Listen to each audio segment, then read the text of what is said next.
Every village has its heartbeat, and in ours, that rhythm belonged to a woman named Ife. Her name meant love, a beautiful irony, perhaps, because it was the one thing that seemed to perpetually elude her. The community knew her for her kindness, her tireless hands, and the grace with which she carried her burdens. She was a picture of strength. Yet, I first noticed her pain in a single, unfallen tear. It was a fleeting look, a moment when her guard dropped, and I saw it, a woman standing in the fullness of her life yet waiting for a door that never seemed to open. There was something unspoken about her, a silent, profound longing. Like she was constantly expecting a call that never came through. Ife was single.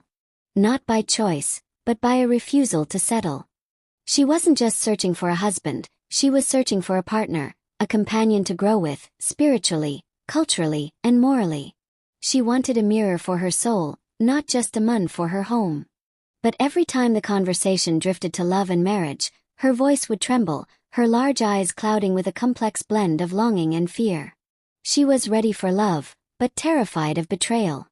She had seen too much, seen marriages built on promises crumble into heartbreak and empty houses.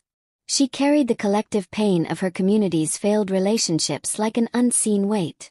She was searching in silence, asking a question only the universe could answer. Will my story be different? One evening, unable to bear the weight of her unspoken suffering, I finally asked her the question that everyone in the village was thinking, but dared not ask. Ife, I said, looking her in the eye. What do you truly want? Why are you still waiting when so many fine men have approached you? She looked away for a long moment, tracing patterns on the ground. When she finally spoke, her voice was quiet, but held the weight of a lifelong conviction. I need someone who understands me. Someone who will grow with me, not just for the fleeting moment of marriage, but for life. Someone who will respect my culture, my morals, my soul.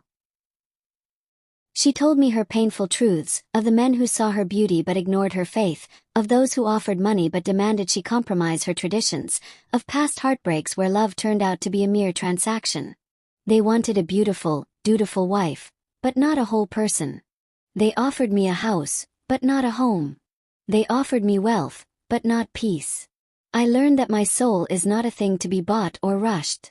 I still believe, truly, that there is someone out there who will see the woman I am becoming, not just the woman I am now.